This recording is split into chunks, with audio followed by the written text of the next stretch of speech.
මහදැනමුත්තා කුඩා ගමක ජීවත් වූ අතර ඔහු ප්‍රඥාවන්තයයි හැඟෙන නමුත් බොහෝ විට කරදර ඇති කරන උපදෙස් ලබා දීම සම්බන්ධයෙන් ප්‍රසිද්ධියක් කුසලයි.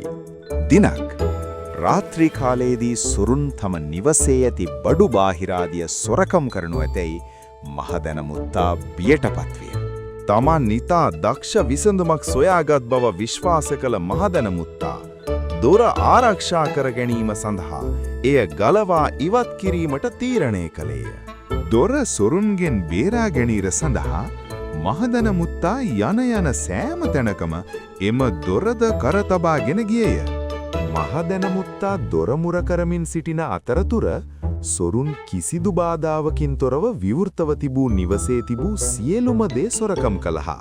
පොතේ පතේ දැනුම තිබුණද සාමාන්‍ය බුද්ධිය කොමන් සෙන්ස් නැමැතිව කටයුතු කිරීමෙන් මෝඩ ප්‍රතිඵල ලැබෙන බව අවසානයේ මහදැනමුත්තාට වැටහිණි.